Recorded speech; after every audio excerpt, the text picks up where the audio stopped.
दोस्तों, सुचेता कृपलानी जो भारत की पहली महिला मुख्यमंत्री रहीं, आइए उनके बारे में विस्तार से जानते हैं। दोस्तों, दौर था सन 1908 का 25 जून को अम्बाला शहर पंजाब में, जो कि अब हरियाणा में है।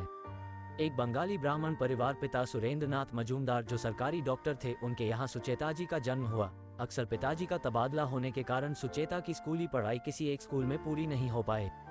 अंततः 1929 में 21 की उम्र में उन्होंने अपनी इतिहास में मास्टर की उपाधि दिल्ली विश्वविद्यालय के सेंट स्टीफन कॉलेज से पूर्ण की। वो दौर ही अपने आप में राष्ट्रवादी भावनाओं से प्रेरित था, जिसने सुचेता के दिल में देश प्रेम को उजागर किया, खासकर 13 अप्रैल 1919 में हुए जलियांवाला बाग हत्याकांड ने। पिता और बहन सुलेखा की मृत्यु के बाद उन्होंने बनारस हिंदू यूनिवर्सिटी BHU में लेक्चरर का काम किया। वहीं पे उनकी मुलाकात कांग्रेस के जाने माने नेता जीवतराम भगवान दास यानी JB कृपलानी से हुई। आचार्य कृपलानी सुचेता जी से 20 साल बड़े थे, फिर भी 1936 में दोनों के परिवार वालों तथा गांधी जी के विरोध के बावजूद उन दोनों ने शादी कर ली। इसके बाद वो सक्रिय राजनीति में आ गई।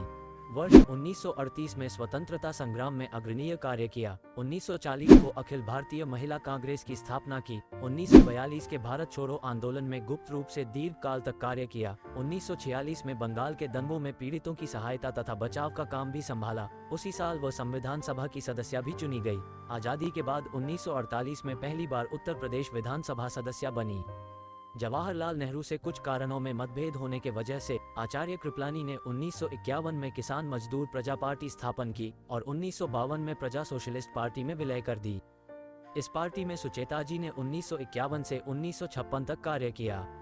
12 दिसंबर 1960 से 1 अक्टूबर 1963 तक श्री चंद्रभानु गुप्त सरकार में मंत्री भी रहीं। तारीख 2 अक्टूबर 1963 से 13 मार्च 1967 तक उत्तर प्रदेश की चौथी और भारत की पहली महिला मुख्यमंत्री बनी।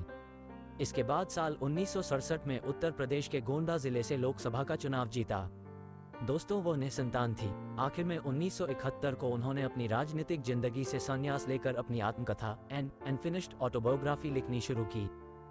दिनांक 1 दिसंबर 1974 को 66 साल की उम्र में दिल का दौरा पड़ने से नई दिल्ली में उनका निधन हो गया।